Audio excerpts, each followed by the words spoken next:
आज हम डिस्कशन करेंगे new topic the Waqf law 2025 explained. केवल 5 थिंग्स को हम लोग समझेंगे। आप ये तय कर पाएंगे कि क्या ये सभी चेंजेस सही है या गलत है। ये एक नेशनल इशू का टॉपिक है। वक्फ क्या है, उसका मतलब क्या होता है, पहला टॉपिक। दूसरा, क्या ये रिलीजियस टॉपिक है या कोई प्रॉपर्टी का इशू है। तीसरा, क्या कोई नॉन मुस्लिम अपनी प्रॉपर्टी को दान कर सकता है। फोर्थ वन, क्या किसी फैमिली की बेटी के लिए वक्फ सही है या गलत है। फिर फिफ्थ वन, क्या वक्फ बोर्ड जो इंडिया के तीसरे सबसे बड़े लैंड ऑनर में आता है, ये बात गलत है, ये सही नहीं है। तो हम लोग डिस्कशन करेंगे अब व्हाट इज वक्फ। वक्फ क्या होता है। तो कोई इंसान के पास कोई प्रॉपर्टी है, चाहे वो दान करना चाहता हो, डोनेट करना चाहता हो या डोनेट नहीं करना चाहता हो। अगर वो डोनेट करना चाहता है तो वो किसके नाम पे करेगा, in the name of god, means Allah के नाम पे वो डोनेट करेगा रिलीजियस या चैरिटेबल पर्पस की वजह से। तो हम उसको वक्फ कहते हैं। और एक बार जो कोई अगर इसे डोनेट कर देता है तो वो उसे वापस नहीं ले सकता। इसलिए हम लोग कहते हैं once a Waqf always a वक्फ, क्योंकि प्रॉपर्टी वक्फ में दी जा सकती है लेकिन वापस करने का कोई रास्ता नहीं है, क्योंकि ये अल्लाह के नाम पर वक्फ हो जाता है। तो आइए हम आगे समझते हैं। तो आपने प्रॉपर्टी को वक्फ बना दिया, ठीक है, आपने प्रॉपर्टी को वक्फ बना दिया। अब ये प्रॉपर्टी स्टेट वक्फ बोर्ड के अंदर चला जाता है। अब स्टेट वक्फ बोर्ड डिसाइड करता है कि हम इस पर मस्जिद बनाएं, कब्रिस्तान बनाएं या स्कूल बनाएं, जो भी वो तय करता है वो बनाएंगे। अब मुतवल्ली यानी कि मैनेजर जिसको कहते हैं, वो वक्फ के प्रॉपर्टी को देख रेख करने के लिए बनाया जाता है, ठीक है। अब उससे कहा जाता है कि उससे इनकम जनरेट करो उस प्रॉपर्टी से, और उस जितना भी इनकम जनरेट होगा उसका 7% इनकम वक्फ बोर्ड को कंट्रीब्यूट की जाती है। आपने अब प्रॉपर्टी को वक्फ बना दिया जो परमानेंट हो गया, जिसे वापस नहीं लिया जा सकता। अब आपको वक्फ के देख रेख करने के लिए एक मुतावली नियुक्त किया गया है जो स्टेट बोर्ड के द्वारा बनाया जाता है, ठीक है, जिसे स्टेट गवर्नमेंट के थ्रू अपॉइंट किया जाता है। इसी तरह सेंट्रल लेवल पर वक्फ काउंसिल होती है जो सेंट्रल गवर्नमेंट के थ्रू अपॉइंट होते हैं। यदि कोई प्रॉपर्टी डिस्प्यूट हो जाए तो उसे मैनेज करने के लिए है वक्फ एक्ट 1995। समय समय पर वक्फ एक्ट में चेंजेस किए गए लेकिन काउंटर वोटिंग प्रॉब्लम जारी रही। फाइनली 2025 में इन प्रॉब्लम को सब हल करने के लिए चेंजेस और अमेंडमेंट पास किए गए, ठीक है। इन समस्याओं को हल करने के लिए बड़े चेंजेस किए गए थे, जिसमें 2013 में सच्चर कमेटी रिपोर्ट के आधार पर किया गया था। तो आइए इस रिपोर्ट के बारे में जानते हैं। ये 2005 में मुस्लिम कम्युनिटी के सोशियो इकोनॉमिक एंड एजुकेशनल स्थितियों को एनालाइज करने के लिए किया गया था। ये जस्टिस राजेंद्र सच्चर के कमेटी का गठन किया गया और उसने 2006 में अपनी रिपोर्ट को पेश की। इस रिपोर्ट में वक्फ की प्रॉपर्टी की स्थिति एबिलिटी पर एक डेडिकेट सेक्शन था, status and potential Waqf properties, जिसमें कुछ मेजर कंसर्न को हाईलाइट किया गया था। पहली रिपोर्ट में बताया गया था कि पूरे इंडिया में 4.9 लाख रजिस्टर्ड वक्फ प्रॉपर्टी थी, जिनका टोटल एरिया लगभग 6 लाख एकड़ है, जिसमें वेस्ट बंगाल और उत्तर प्रदेश में सबसे ज़्यादा एकर्स हैं। अब हम जहां इन प्रॉपर्टियों का market price 1.2 lakh crore estimate की जा रही है, जहां इनका टोटल बुक वैल्यू केवल 6000 करोड़ है। इतनी हाई लैंड होल्डिंग होने के बावजूद भी एनुअल इनकम जनरेट हो रही है सिर्फ 163 करोड़, यानी कि केवल 2.7 का रेट ऑफ रिटर्न है। ये पुअर इनकम जनरेट होने की वजह से ये under utilization and mismanagement of Waqf properties को दिखाता है। सच्चर कमेटी ये कहती है कि इन प्रॉपर्टी की इनकम और इनके यूजेस पर ध्यान देना चाहिए। अगर इन प्रॉपर्टी को एफिशिएंट तरीक़ों से यूज़ किया जाता तो मुस्लिम कम्युनिटी के सोशियो इकोनॉमिक और एजुकेशन डेवलपमेंट बहुत अच्छे से कंट्रीब्यूट कर सकते हैं। मार्केट वैल्यू के 10% की मिनिमम रेट से रिटर्न दर बनाए रख सकते हैं, मीन्स उसका टोटल एनुअल इनकम जनरेट कितना किया जा सकता है, 12,000 करोड़ किया जा सकता है। अब इस कमेटी के रिप्रेजेंटेशन पर 2023 में ये एक्ट पास किया गया। अब ये ध्यान रखना इम्पोर्टेंट है कि 2024 में जो एक्ट पारित हुआ वो भी इसी सिफारिश पर आधारित था। अब गवर्नमेंट को लगता है कि 2013 में के एक्ट के अकॉर्डिंग मुस्लिमों का प्रॉब्लम को सॉल्व नहीं किया गया। इस कारण वो 8 अगस्त 2024 को लोकसभा में वक्फ अमेंडमेंट बिल और मुसलमान वक्फ रिपील बिल को इंट्रोड्यूस किया गया। इन्हें क्यों इंट्रोड्यूस किया गया? वक्फ के रूल्स को क्लियर करने के लिए, वक्फ बोर्ड के कामकाज को स्मूथर बनाने के लिए, वक्फ प्रॉपर्टी को मैनेजमेंट और डेवलपमेंट में सुधार करने के लिए। लेकिन इन बिल को काफ़ी क्रिटिसिज्म मिला। यही वजह है कि इन्हें जेपीसी में भेज दिया गया। जेपीसी में ज्वाइंट पार्लियामेंट्री कमेटी ने public expert, stakeholder and different organization की राय ली, जिसके बाद कमेटी ने 25 रिकमेंडेशन लिए और जिसके बाद 30 जनवरी 2025 को अपनी रिपोर्ट सौंपी और उसके बाद ये बिल लोकसभा में और राज्यसभा में पास हो गया। तो अब तक हमने वक्फ की कॉन्सेप्ट को बहुत अच्छी तरह से समझ चुके हैं। इस कॉन्सेप्ट में कोई प्रॉब्लम नहीं है, लेकिन इस कॉन्सेप्ट को अचीव करने के लिए जो सिस्टम, रूल्स, एक्ट बनाए गए हैं वो बहुत ही कॉन्ट्रोवर्शियल, प्रॉब्लमेटिक और आर्बिट्रेरी है। तो चलिए एक एक करके हम समझते हैं कि कौन एक्ट किससे हिस्से में असर कॉन्ट्रोवर्शियल थे और जो अमेंडमेंट लाए गए क्या वो सॉल्यूशन देते हैं या नहीं, आप मुझे लास्ट में बताइएगा। सबसे पहले, ठीक है, सबसे पहले एक्ट कहता था कि एक नॉन मुस्लिम हिंदू, जैन, सिख अपनी प्रॉपर्टी को एज अ वक्फ डेडिकेट कर सकता था। लेकिन अब ये एक्ट कहता है कि सिर्फ वही लोग प्रॉपर्टी को वक्फ के तौर पर डोनेट कर सकते हैं जो पिछले 5 ईयर से मुस्लिम इस्लाम प्रैक्टिस कर रहे हैं, जो कि ये काफ़ी कॉन्ट्रोवर्शियल था। दूसरी बात आता है वक्फ बाय यूज़र, जो कि बहुत ही कॉन्ट्रोवर्शियल और क्रिटिसिज्म मिला इस एक्ट को, इस यूज़र वक्फ बाय यूज़र को। ठीक है, तो अब हम इसे समझते हैं। हमने अब तक क्या देखा, वक्फ बनाने की क्या रूल्स है। तो मेजरली 3 सिंपल रूल्स है। अगर आप अपनी प्रॉपर्टी को रिलीजियस या चैरिटेबल पर्पज से इन द नेम ऑफ अल्लाह के नाम पर डोनेट कर देते हैं तो वो वक्फ हो जाती है।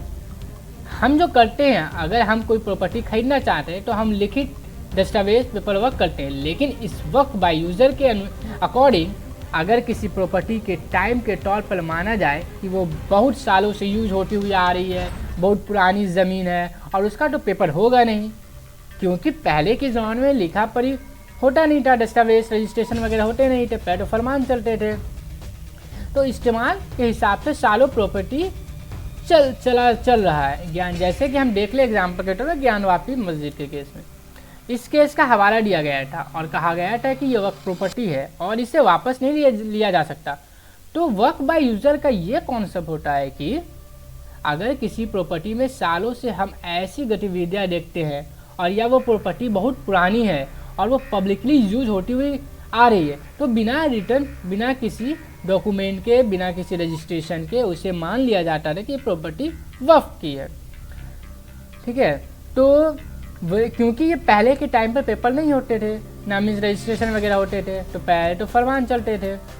जैसे कि मान लीजिए दिल्ली का जामा मस्जिद है, तो अब तो मुगलों की टाइम पर बनी है, उसका पेपर रजिस्ट्रेशन तो होगा नहीं और एक बार वक्फ प्रॉपर्टी बन जाने के बाद इसे वापस नहीं लिया जा सकता। अब नए एक्ट में वक्फ बाय यूज़र का कॉन्सेप्ट हटा दिया गया है, जिसके वजह से काफ़ी कॉन्ट्रोवर्शियल हुआ था। तो ये कहता है इसे हटा दिया गया, इस वक्फ बाय न्यू अमेंडमेंट में वक्फ बाय यूज़र को हटा दिया गया और साफ तौर पे ये कह दिया गया है कि अगर ऑफिशियल डिक्लेरेशन होगा अन्यथा इसे वक्फ मानेंगे, अथा नहीं मानेंगे। इससे ये पता चलता है कि गवर्नमेंट मुस्लिम कम्युनिटी की ज़मीन पर कब्जा करना चाहती है। अब कैसे, तो देखिए, अगर मेरे पास कोई प्रॉपर्टी है 400 साल पुरानी वक्फ प्रॉपर्टी, तो इस बिल के अकॉर्डिंग मुझे पेपर दिखानी पड़ेगी और रजिस्ट्रेशन भी। तो 400 साल पहले तो पेपर वर्क्स होते नहीं थे, अब मैं पेपर लाऊंगा कहाँ से, तो मैं प्रूफ नहीं कर पाऊँगा। ठीक है, तो अब ये प्रॉपर्टी यूज़र के पास नहीं रहेगी, ये गवर्नमेंट की प्रॉपर्टी हो जाएगी। और अगर कोई इंसान कम से कम 5 ईयर्स से 5 साल से इस्लाम का पालन कर रहा है तो वो इसका सही मालिक है, तभी वो अपनी प्रॉपर्टी वक्फ के तौर पर डोनेट कर सकता है, अदरवाइज नहीं। लेकिन अमेंडमेंट के बाद कहा गया कि कोई भी सरकारी ज़मीन, ठीक है, या चाहे कोई लैंड हो, या कोई इसका ऑफिशियल डॉक्यूमेंट नहीं हुआ, ठीक है, तो जिससे कहा जा सके कि वो वक्फ प्रॉपर्टी है। और अगर वक्फ ने दावा किया है कि सरकारी ज़मीन अब वक्फ है, तो वो आप वक्फ नहीं रह जाएगी, अब वो अपने आप वक्फ नहीं रह जाएगी। इसे वेरीफाइड करने का पावर कलेक्टर को दे दिया गया है, डिस्ट्रिक्ट कलेक्टर को। तो डिस्ट्रिक्ट कलेक्टर के पास ये फैमिली है, उनके बच्चे होंगे, तो कलेक्टर गवर्नमेंट के खिलाफ कैसे जाएगा भला? तो वो कह देगा कि ये प्रॉपर्टी वक्फ की नहीं है। और अगर कलेक्टर ऐसा कहता है तो वो प्रॉपर्टी तब तक वक्फ नहीं रहेगी जब तक वक्फ ऑनर उसे प्रूफ ना करे। अब 400 साल पुरानी वक्फ प्रॉपर्टी का पेपर लाना तो इजी नहीं होगा, जिसे वो प्रूफ कर सके, तो वो प्रॉपर्टी वक्फ बाय यूजर से हटा दिया जाएगा और रेवेन्यू रिकॉर्ड को अपडेट कर दिया जाएगा और उसकी जगह गवर्नमेंट प्रॉपर्टी को लिख दिया जाएगा। अब हम एक साथ 3 प्रॉब्लम को डिस्कस करने वाले हैं, इसलिए ध्यान से सुने। सर्वे, लिमिटेशन एंड ट्रिब्यूनल, ठीक है।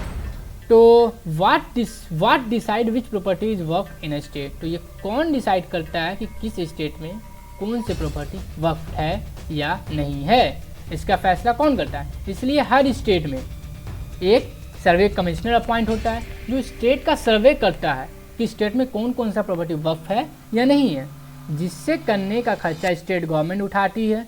सर्वे के बाद डिटेल्स स्टेट गवर्नमेंट को दी जाती है, स्टेट गवर्नमेंट वक्फ बोर्ड को देती है, और सभी डिटेल्स सबमिट पूरे होने के बाद स्टेट गवर्नमेंट एक गैजेटी नोटिफिकेशन पब्लिश करती है, ये बताने के लिए कि ये प्रॉपर्टी वक्फ की है, ठीक है। अब हम डिस्कशन करेंगे लिमिटेशन पीरियड।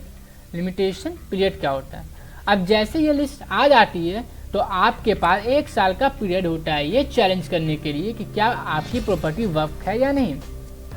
अगर 1 साल से ज़्यादा ये टाइम में बीत जाता है तो आप इस प्रॉपर्टी को चैलेंज नहीं कर सकते हैं, ठीक है, चैलेंज नहीं कर सकते। तो क्योंकि अब स्टेट वक्फ बोर्ड प्रॉपर्टी को वक्फ के तौर पर रजिस्टर कर लेती है, तो ये सिर्फ 1 साल का होता है। अब तीसरा डिस्कशन करेंगे हम tribunal. This is most controversial also and tribunal is ऐसे में अगर आपका कोई डिस्प्यूट है कि ये कह रहा है कि ये प्रॉपर्टी मेरी है और ये वक्फ नहीं है, तो आप कहाँ केस कर सकते हैं। आमतौर पर देखा जाता है कि प्रॉपर्टी के मामले में सिविल कोर्ट, रेवेन्यू कोर्ट में, लेकिन वक्फ से जुड़े सभी प्रॉब्लम को, विवादों को सिर्फ वक्फ ट्रिब्यूनल में ही लड़ाई जा सकती हैं। अब इसमें दिक्कत क्या है?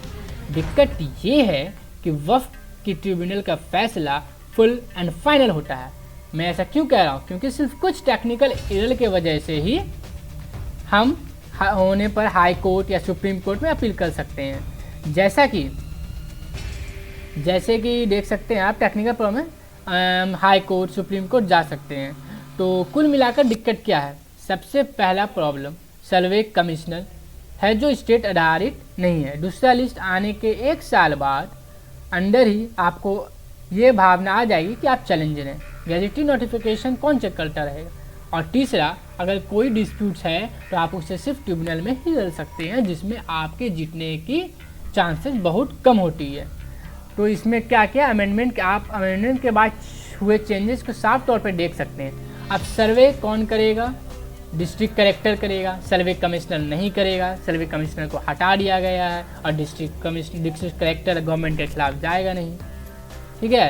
तो डिस्प्यूट रिजोल्यूशन एंड, मगर ये ऐसा सच नहीं है, ताकि ये जो कहते हैं कि हम बेटर रिकॉर्ड का यूज़ किया जा सके, ऐसे गवर्नमेंट का कहना, मगर सच नहीं है। डिस्प्यूट रिजोल्यूशन न्यूट्रल का कहना, अब क्या करेंगे? Dispute resolution neutral and transparent बनाने के लिए डिस्ट्रिक्ट कलेक्टर को जोड़ा गया। नए अमेंडमेंट के मुताबिक अगर कलेक्टर ये कह देता है कि ये प्रॉपर्टी वक्फ की नहीं है, तो ये वक्फ की नहीं रहेगी, ये गवर्नमेंट की हो जाएगी। और अगर आपको प्रूफ करना है तो आप प्रूफ के लिए हाई कोर्ट, सुप्रीम कोर्ट जा सकते हैं, लेकिन तब तक ये आप वहाँ कुछ भी वक्फ के प्रॉपर्टी पर कुछ नहीं कर सकते, वो गवर्नमेंट की हो जाएगी तब तक के लिए, ठीक है, माना जाएगा। और रेवेन्यू रिपोर्ट को अपडेट की जाएगी और वहाँ वक्फ प्रॉपर्टी लिखा जाएगा। लेकिन अगर वक्फ कहता है, ठीक है, अगर वक्फ कहता है कि ये दूसरे पक्ष के कलेक्टर से सेटिस्फाइड नहीं है और सहमत नहीं है, तो उसके पास वक्फ ट्रिब्यूनल में अपील करने का विकल्प है। पहले ट्रिब्यूनल का फैसला फुल एंड फाइनल होता है, लेकिन अब ऐसा नहीं है। अब वक्फ को डिस्ट्रिक्ट कलेक्टर के फैसले को मानना पड़ेगा, उसके बाद उसे 90 दिनों, यानी फिर ट्रिब्यूनल का फैसला 91, लेकिन नए अमेंडमेंट के बाद ट्रिब्यूनल के फैसले को नहीं माना जाएगा और उनके खिलाफ 90 दिनों के अंदर हाई कोर्ट में अपील की जा सकती है। अब एक और प्रॉब्लमेटिक एरिया डिस्कस करना है। तो हाई कोर्ट तो बोल दिया कि ट्रिब्यूनल का फाइनल फैसला फुल एंड फाइनल नहीं होगा, तो हमको कोर्ट में जाना पड़ेगा और कोर्ट ये डिसाइड करेगा, ये हमको 6 मंथ के अंदर ये प्रूफ करना होगा कि वक्त प्रॉपर्टी है या नहीं। और पुरानी 400 साल पुरानी हम इसको कहाँ से प्रूफ करेंगे 6 महीने के अंदर। तो इसी वजह से ये गवर्नमेंट ने क्या किया, इस ट्रिब्यूनल को भी हटा दिया है। तो जिसकी वजह से अब हम 6 मंथ के अंदर इसको प्रूफ नहीं कर पाएंगे, तो इसी वजह से ये प्रॉपर्टी वक्त से हट जाएगी और ये गवर्नमेंट की प्रॉपर्टी हो जाएगी। अब थर्ड आता है controversial point, limitation act, limitation period. Limitation act 1963 एक लीगल फ्रेमवर्क है। इसमें केस फाइल करने की टाइमलाइन बताई गई है, क्योंकि ताकि केस और डिस्प्यूट समय पर सॉल्व हो सके, सुलझ सके, ताकि वो सालों साल चले ना।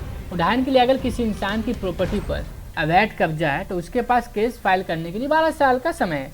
अगर गवर्नमेंट प्रॉपर्टी पर कानूनी कब्जा है तो उसके पास केस फाइल करने के लिए 30 साल का समय। लेकिन ये रूल वक्त प्रॉपर्टियों पर लागू नहीं होता है, ये एक एक्सेप्शन है। अगर ये 100 साल पुरानी प्रॉपर्टी भी है तो भी ये वक्त दावा कर सकता है कि ये प्रॉपर्टी उनकी है। ये एक्सेप्शन केवल वक्फ बोर्ड ऑफ प्रॉपर्टी पर लागू होता है। अब ये एक्ट हटा दिया गया है क्योंकि वक्फ बोर्ड पहले 100 साल पुरानी प्रॉपर्टी है, उसे प्रूफ करने के लिए कोई टाइम लिमिट नहीं था। अब इससे प्रूफ करना पड़ेगा, वो भी 6 मंथ के अंदर, जो कि ये पॉसिबल है नहीं। और जब प्रूफ नहीं कर पाएंगे तो 6 मंथ के अंदर, तो ये वक्फ प्रॉपर्टी गवर्नमेंट की हो जाएगी। इसीलिए ये limitation act 1966 Waqf board of properties पर उसी तरह लागू है जैसे पूरे भारत में लागू होता है। इसलिए गवर्नमेंट ने इस वक्फ ट्रिब्यूनल को हटा दिया है ताकि हम उससे फुल एंड फाइनल डिसीजन को नहीं मान सकें। ठीक है, अब एक और पॉइंट आता है। ठीक है, जैसे कि अब आता है लिमिटेशन 1968 डिस्कशन। अगर कोई गवर्नमेंट अब 100 साल पुरानी है मेरे पास, उसको पेपर कहाँ से लाएंगे, तो वो पॉसिबल नहीं है। तो गवर्नमेंट को ये चीज़ अच्छा नहीं लगा कि वक्फ ट्रिब्यूनल के पास टाइम लिमिट बहुत ज़्यादा है कि वो 100 साल पुरानी प्रॉपर्टी पर भी अपना दावा बोल सकती है। इसीलिए गवर्नमेंट ने क्या किया, इस 100 साल के टाइम लिमिट को टाइम लिमिटेशन एक्ट के मुताबिक हटा दिया गया कि ताकि हम इसे कभी भी प्रूफ ना कर सकें कि ये वक्फ की प्रॉपर्टी है।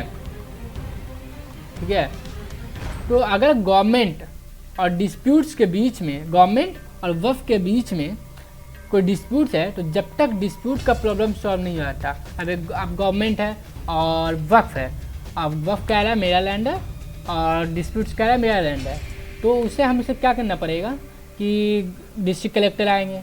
तो डिस्ट्रिक्ट कलेक्टर ये डिसाइड करेगा, जब तक उस डिस्प्यूट्स का प्रॉब्लम सॉल्व नहीं हो जाता तब तक हम उस वक्त प्रॉपर्टी पर कोई भी वक्त नहीं कर सकते, कोई भी वक्त नहीं होगा। ना हम कुछ कब्रिस्तान बना सकते, ना मस्जिद, ना रिलीजियस, कोई रिलीजियस स्ट्रक्चर नहीं बना सकते। वो गवर्नमेंट के अंदर चला जाएगा तब तक के, जब तक डिस्प्यूट का प्रॉब्लम हल ना हो जाए। ठीक है, तो हम उसे गवर्नमेंट प्रॉपर्टी मानेंगे, इसका मतलब वो वक्फ नहीं रहेगा।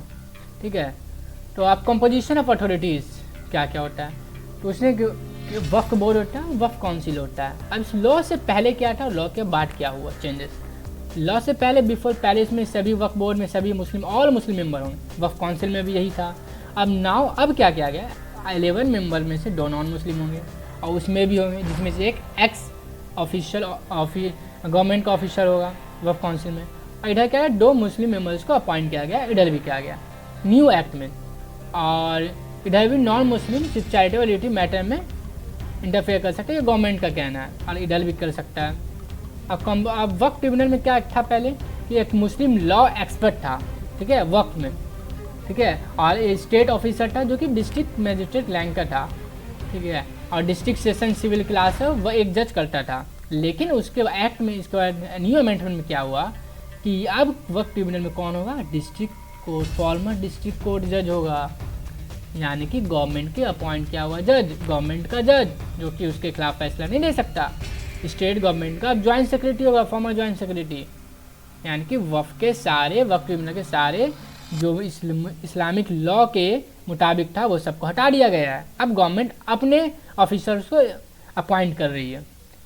तो पहले के एक्ट में क्या था अमेंडमेंट में कि पहले जो अगर कोई मुतवल्ली प्रॉपर्टी को बेचता है तो उसको 2 साल की सज़ा होती थी और वो नॉन बिलेबल होती थी। लेकिन उसको चेंज करके एक नया अमेंडमेंट लाया है कि अब 6 महीने की सज़ा होगी और उसको बेलेबल होगी, यानी कि ये था कि अब उसको बेल दे दिया जाएगा और 6 महीने की जेल काटना पड़ेगा। ठीक है, एक और टॉपिक हम समझते हैं। सेक्शन कमेटी द्वारा ये बताया गया था कि 2006 में जो रिपोर्ट पेश किया था कि गवर्नमेंट या गवर्नमेंट की एजेंसी के द्वारा कि वक्फ प्रॉपर्टी को अवैध कब्जा किया गया है, जो कि अभी तक उसको वक्फ बोर्ड को नहीं दिया गया है। तो इंदिरा गांधी 1917 में जो इंदिरा गांधी प्राइम मिनिस्टर थी, उन्होंने सारे चीफ मिनिस्टर को लेटर लिखा कि वक्फ जमीन वक्फ प्रॉपर्टी को जितने भी वक्फ प्रॉपर्टी है वो वक्फ बोर्ड को दे दिया जाए, लेकिन ऐसा नहीं किया गया। इतने वक्फ प्रॉपर्टी पे अवैध कब्जे हैं। और ये भी बताया गया था कि इन 2003 में मार्केट वैल्यू को 123 2003 में, यानी कि 123 प्रॉपर्टी जो है वो गवर्नमेंट के द्वारा अवैध कब्जे पे है, और उस पर गवर्नमेंट अपने कुछ जैसे पार्क बना दिया, कुछ और वो बना दिया है जो कि वक्फ के प्रॉपर्टी पे था। ठीक है, और उसका इन 2003 में उसका मार्केट वैल्यू 123 प्रॉपर्टी का लगभग 6000 करोड़ था।